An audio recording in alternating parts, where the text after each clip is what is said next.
Stocks are financial instruments that represent ownership in a company. When you buy a stock, you are purchasing a small part of that company. This small part is called a share. Stocks are bought and sold on stock exchanges like the New York Stock Exchange or the Nasdaq. Owning stocks can be a way to build wealth over time.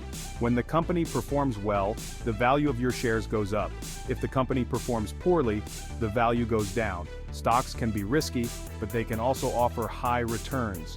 Investing in stocks can seem complicated. However, with some basic knowledge, anyone can start investing. Knowing what stocks are and how they work is the first step in your investment journey. When you own a stock, you own a piece of that company. This means you have a claim on part of the company's assets and earnings. The more shares you own, the larger your ownership stake. For example, if a company has 1 million shares and you own 10,000, you own 1% of the company. Owning stock also gives you certain rights. You can vote in shareholder meetings, and you may receive dividends. Dividends are payments made by the company to its shareholders, usually from profits. Not all companies pay dividends, but those that do provide an extra income stream. Companies issue stocks to raise money. This money can be used for various purposes, like expanding operations, paying off debt, or funding new projects.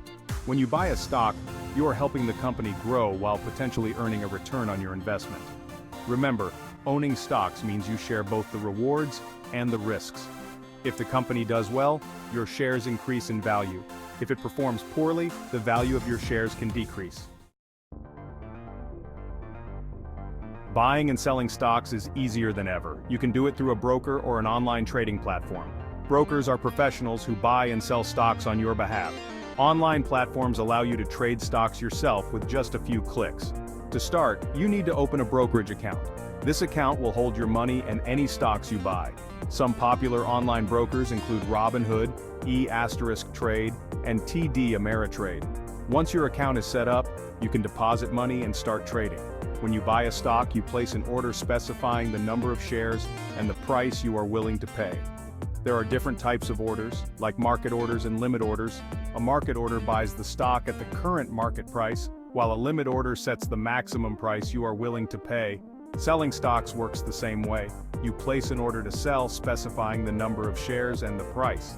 It's important to monitor your investments and make informed decisions about when to buy or sell. Section 4. Different types of stocks. There are two main types of stocks, common and preferred. Common stocks are the most popular. Owning common stock gives you voting rights and the potential to receive dividends. However, dividends are not guaranteed and can fluctuate. Preferred stocks are different.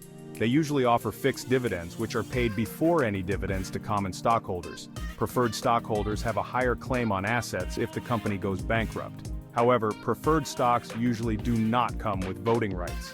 Another type of stock is growth stock. These are shares in companies expected to grow faster than the market average. They often do not pay dividends, as profits are reinvested to fuel growth. Value stocks, on the other hand, are shares in companies considered undervalued by the market. They may offer dividends and have the potential for price appreciation. Understanding the different types of stocks can help you build a diversified portfolio. Diversification reduces risk by spreading investments across various assets. This way, poor performance in one stock can be offset by gains in another. Section 5.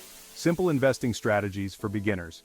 For beginners, it's essential to start with simple investing strategies. One popular strategy is dollar-cost averaging. This involves investing a fixed amount of money at regular intervals, regardless of the stock price. Over time, this can reduce the impact of market volatility. Another strategy is to buy and hold. This means purchasing stocks and holding onto them for a long time, regardless of short-term market fluctuations. This approach is based on the belief that over time, the market tends to rise. Investing in index funds is also a good strategy for beginners. Index funds track the performance of a market index like the S&P 500. They offer diversification and typically have lower fees compared to actively managed funds. Lastly, always do your research before investing. Understand the companies you are investing in and keep an eye on market trends. Educating yourself can help you make informed decisions and minimize risks. Section 6. Conclusion. Start your investing journey. In conclusion, investing in stocks can be a rewarding way to build wealth. Understanding what stocks are and how they work is crucial. Stocks represent ownership in a company, and you can buy and sell them through brokers or online platforms. Different types of stocks offer various benefits and risks. For beginners, simple strategies like dollar-cost averaging, buy and hold, and investing in index funds are effective. Always do your research and stay informed about market trends. Investing requires patience and discipline, but the potential rewards can be significant. Now that you have a basic understanding, it's time to start your investing journey. The stock market offers opportunities for everyone. With the right knowledge and strategies, you can achieve your financial goals. Happy investing!